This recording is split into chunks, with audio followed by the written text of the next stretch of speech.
Explanation of EBL, Electronic Bill of Lading. Blockchain will change the shape of shipping. Hello, it's Iino. I would like to broadcast Iino Sans Logistics Radio. Today's theme is EBL, Electronic Bill of Lading. In the middle of September, there was news that Hapag-Lloyd, German shipping company, will start offering EBL. BL has been paper-based for a long time, but now they are going electronic, so I looked into EBL. EBL uses blockchain technology to digitize data which cannot be rewritten, whose concept itself has been around since the 1990s. However, it took so long to be introduced, that it was not until September 2021, that shipping companies officially launched it. On the other hand, the introduction of electronic air waybill, e-air waybill, for air transportation was started by IATA in 2010. And its operation has become quite popular among airports, airlines, and forwarders around the world. In the case of air cargo, the transportation time is much shorter than that of ships, so digitization was important for speedy delivery.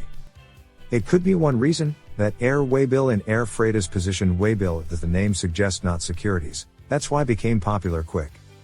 So why did it take so long to introduce electric bill of lading for ocean transport? First of all, I think the reason is that there was no technology called blockchain, and the original documents were considered important as securities.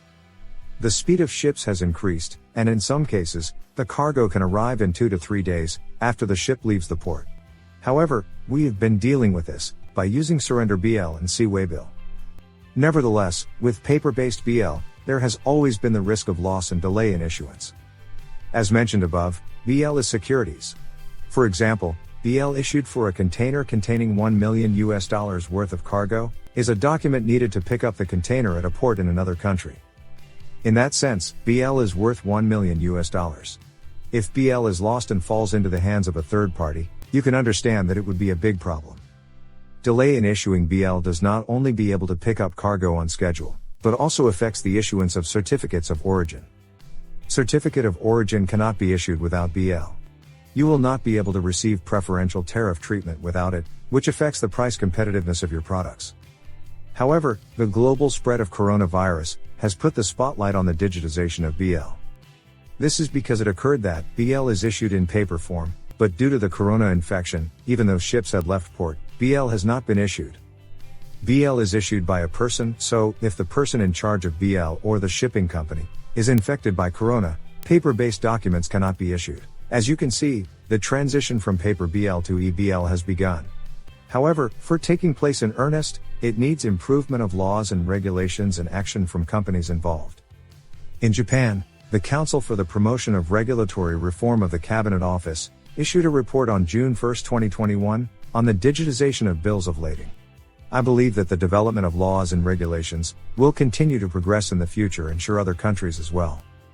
If it becomes regular to issue EBL, banks and insurance companies will have to adapt accordingly. Banks, in particular, used to buy the original BL and issue LC.